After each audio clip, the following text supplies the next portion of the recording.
2008 সালে আমার বাবার মৃত্যুর পরে আমার জীবনটা যখন একটা পালবিহীন নৌকার মতো ছিল, ঠিক তখনই দেশনেত্রী খালেদা জিয়া আমাকে আস্থায় নিয়েছিল, স্নেহ করেছিল এবং ভোলার দায়িত্ব দিয়েছিল। সেই সময় হাজার হাজার বিএনপির নেতাকর্মী, বাংলাদেশ জাতীয় পার্টির নেতাকর্মী এবং ভোলার মানুষের দোয়ায়, আস্থায় এবং আমার বাবার প্রতি তাদের যে ভালোবাসা ছিল, আমি সংসদে গিয়েছিলাম। আমরা সেই সময় বিরোধী দল ছিলাম। আপনারা জানেন তখন কারা ক্ষমতায় ছিল, কি ভোলার পরিবেশ ছিল। তবে আলহামদুলিল্লাহ 2008 সাল থেকে আজকে 2026 সাল পর্যন্ত আপনারা আমাকে দেখেছেন ছোট থেকে বড় হতে, সংসদে, টকশোতে, রাজপথে, সব জায়গায়।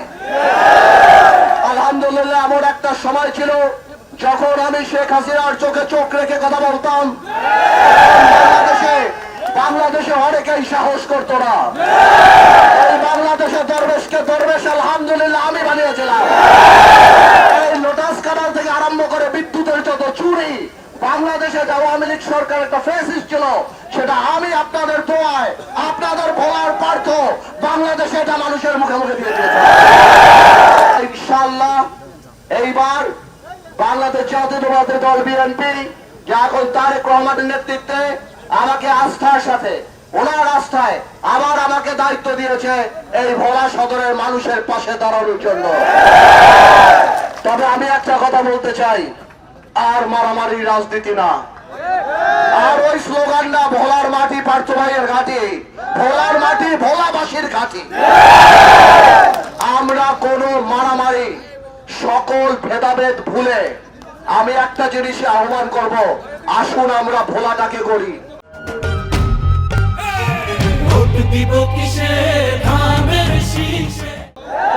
আমাদের একটা কথাই হবে, না দলের না মার্কার, পার্থ ভাই জানি হয় সবার। আমরা কারো সাথে অন্যায় করতে চাই না, আমরা কোনো প্রতিশোধ দিতে চাই না।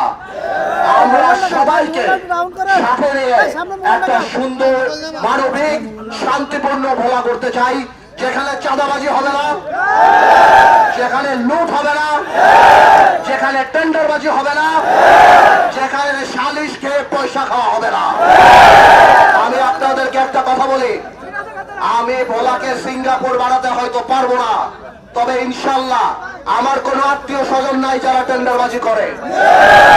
আমার কেউ না, আল্লাহ আমার অনেক কিছু দিছে। এইবার যদি সুযোগ পাই ইনশাল্লাহ মানুষের জন্য কাজ করে নেব। আমি যখন 2008 এমপি হয়েছিলাম তখন অনেকে চিন্তা করছিল একবার নাজিউর রহমান মঞ্জু মিয়ারে ভোট দিয়া কাম শেষ করছিলাম, এরে আর মঞ্জু মিয়া হইতে দেওয়া যাবে না।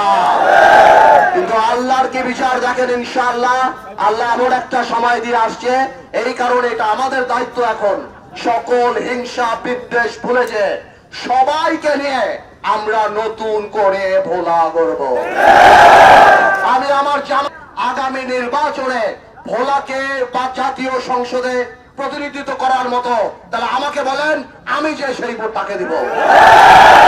আর আপনারা যদি মনে করেন যে ব্যারিস্টার আন্দালিব রহমান পার্থই যোগ্য প্রার্থী এই ভোলাকে বাংলাদেশের বুকে জাতীয় সংসদে প্রতিনিধিত্ব করার জন্য, আপনারা যদি বুকে হাত দিয়ে চিন্তা করেন এই ভোলা বরিশাল সেতু কে আনতে পারবে, আপনারা যদি একবার চিন্তা করেন যে বিশেষে আসেন আমরা বলে যাই আমরা কে কোন দল করি, আসেন অনেক হয়েছে এই জাতি বিভক্ত প্রক্রিয়া, এই দল সেই দল, মারামারি, পিটাপিটি, ঘাটি মাটি, চলেন একটাবার সবাই মিলা আমরা ভোলারে ঠিক করি। আমরা ভাইয়েরা আমার, আমি কোন মানুষের মনে রাগ, জিদ, ক্ষোভ নিয়ে কোনো ভালো কিছু করা যায় না। আমি সবাইকে বলবো, এই নমিনেশনের আগে আমার মুরব্বী বিএনপির সভাপতি আলমগীর হাজী সাহেব, যাকে আমি চাচা বলে ডাকতাম, এখনো রাখি, তাকে নমিনেশন দেওয়া হয়েছিল। আলমগীর চাচা 17 বছর এই ভোলাতে অনেক কাজ করেছে, বিএনপির অনেক কন্ট্রিবিউশন, বিএনপির অনেক রক্ত ত্যাগ আছে এই ভোলাতে এই ফ্যাসিস্ট আমলের সময়। আমাদের সবার দায়িত্ব সবাইকে বুকে টেনে নিয়ে কাজ করা। কোনোভাবেও বিএনপি, বিজেপি ভাই ভাই ঐক্য ছাড়া কোনো উপায় নাই। আজ থেকে এই ভোলায় যদি আমি এমপি হয়ে হতে পারি, কিন্তু এই ভোলার মুরব্বী গোলাম নবী আলমগীর, আমি সম্মান করি তাকে। আমি আসার আগেও তার সাথে দেখা করে আসছি। কাউকে সম্মান দিলে এই সম্মান কোনোদিন ছোট হয় না, কোনোদিন হবে না। আমাদের এখন একটাই কাজ, আমরা ভেদাভেদ ভুলে যেভাবে আগে বলেছি, প্রত্যেক ধর্ম, প্রত্যেক পেশা, প্রত্যেক রাজনৈতিক দলের কাছে আমার আহ্বান, আপনারা পার্থ ইনশাআল্লাহ সংসদ সদস্য নির্বাচিত হলে কি করতে পারবে না পারবে এটা সময় বলে দেবে ইনশাআল্লাহ। কিন্তু এইটা বলতে পারি, আপনারা নিশ্চিন্তে শান্তিতে ঘুমাইতে পারবেন। পার্থর বাবাও কোনোদিন অন্যায় করে নাই, আপনাদের প্রাণপ্রিয় নেতা নাজিউর রহমান মঞ্জু কোনোদিন অন্যায় করে নাই, আমরাও কোনোদিন অন্যায় করে নাই। এই ভোলাতে জানে আমি যখন আছি, কোন ধরনের মারামারি, পিটাপিটি, হানাহানি এই জিনিস যাতে না হয়, কোনোভাবেও না। আমি আমার প্রত্যেকটা কর্মীকে অনুরোধ করব, আপনারা আইন শৃঙ্খলাকে হাতে নেবেন না, সুষ্ঠু। আল্লাহ যদি আমার কিসমতে সংসদ সদস্য রাখে, তাহলে কোথায় যেতে পারবে না সুতরাং এর মানে এই না আমরা ভুলে যাব যে আমরা একটা মানুষ আরেকটা মানুষের উপরে যাতে অত্যাচার না করি। ঠিক আছে, এই তো সবে আসলাম, ইলেকশন পর্যন্ত প্রতিদিন দেখা হবে ইনশাআল্লাহ। সবাই শক্ত থাকো। ভোলা আমার বাপের বাড়ি, মার্কা আমার।